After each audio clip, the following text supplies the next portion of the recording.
Since you tried to destroy me in the past, I returned 100 years later even stronger to annihilate you all. Prepare yourselves.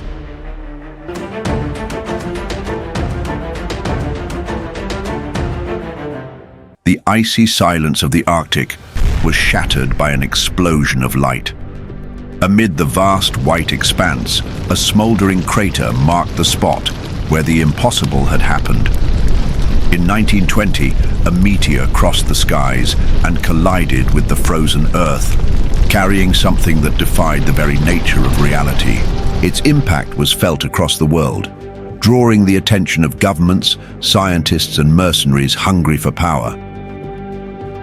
Among those tasked with investigating the origin of the object was Sergeant Steve Rowland, one of the most decorated soldiers in the United States, personally chosen by President Woodrow Wilson to lead what was essentially a suicide mission. Steve was different from other soldiers. A survivor of World War I, he carried the weight of battles that ordinary men could never endure. He wasn't a warrior out of duty alone. War had shaped him into one. Every scar on his body was a reminder that his life was not about glory, but about purpose. When he received the mission to explore the meteor, he knew it was not merely a scientific endeavor. Others were already lurking. American intelligence had intercepted communications and knew that mercenaries from different nations had mobilized. Germans, Russians, British, all sought the unknown power buried beneath the ice.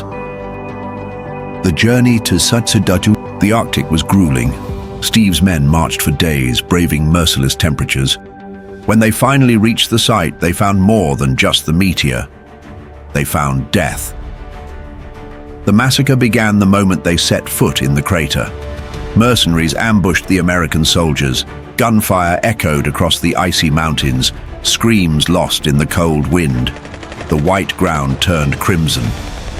Steve fought until his last bullet, taking on the invaders in brutal hand-to-hand combat, breaking bones and striking down enemies with his bare hands. But the mercenaries' numbers were overwhelming.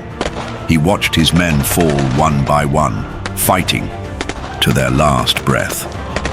When the dust settled, the US government received the grim news. All were dead, but Steve Rowland did not die. He was captured by the mercenaries. The Germans knew that the meteor contained more than just rock and dust. Their research uncovered an unknown element, something that defied human biology itself. They called it avanso. It was more than a metal, more than a chemical compound. Avanso could alter the structure of the body, redefine the limits of strength, create something humanity had never seen before.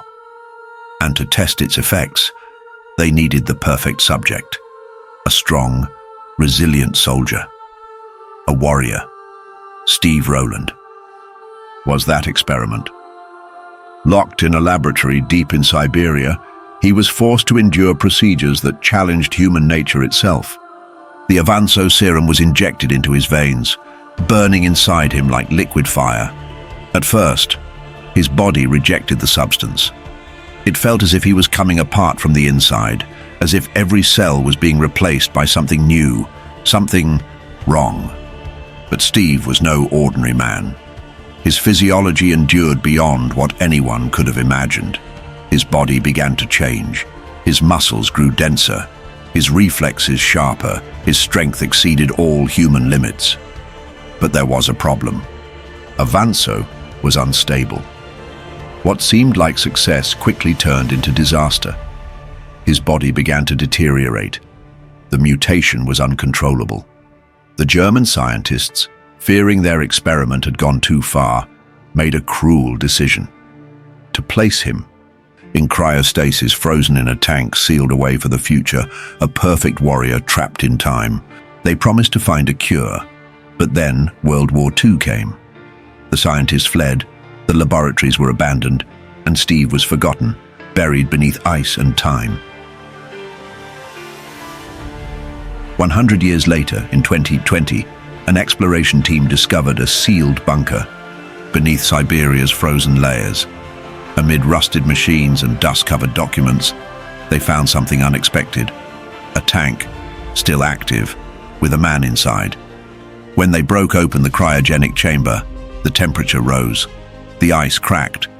The once frozen body moved. Steve Rowland's eyes opened. He awoke to a world he did not recognize. The faces he remembered were long dead. He was a man out of time, without a country, without allies. But his war was far from over. He wanted to kill those who had found him, but they made him an offer. He would be taken to the United States, and they would never reveal what had happened. He accepted the deal, with the promise that if they betrayed him, he would kill them. And so, he was taken to the United States, his instincts as sharp as ever. Every muscle in his body pulsed with a power he still didn't fully understand. He needed answers. He needed to find those who had turned him into this. He needed to understand what had really happened on that mission and who else knew about Avanzo. But in this new world, he was just another stranger. He walked through streets that felt alien, an intruder in time. That feeling lasted for a long time, until he made a friend on the streets. This friend invited him to live in a shelter where he stayed for 3 years. There he learned everything: how to survive in this new world, the history of recent decades, the advancements in technology, and the full record of government actions. Then, in 2024, he decided to reveal himself to the US government, telling them everything that had happened and demanding answers. He was received with the highest military honors, awarded the title of General of the Americas. He became the greatest inspiration to his people, celebrated wherever he went, the most famous figure in the world media. But his powers remained a mystery to all. His superhuman strength became the subject of studies by the highest levels of government.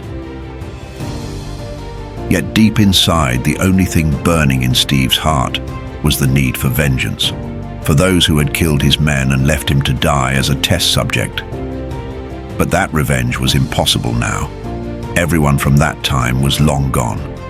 So Steve turned his strength to living and helping the new world that welcomed him. Steve was inserted into a government program for super defense and received a suit to match, created with high technology and coated with carbon mixed with ultra-titanium, in addition to an indestructible shield, which was created with titanium and mixed with Steve's own body compound, Advance. Now, as a general, he has become the most powerful man in the world so far. But soon, he would discover that far greater forces were watching him. His power did not come from any ordinary dimension. And soon, that power would come at a heavy price. This story is only just beginning.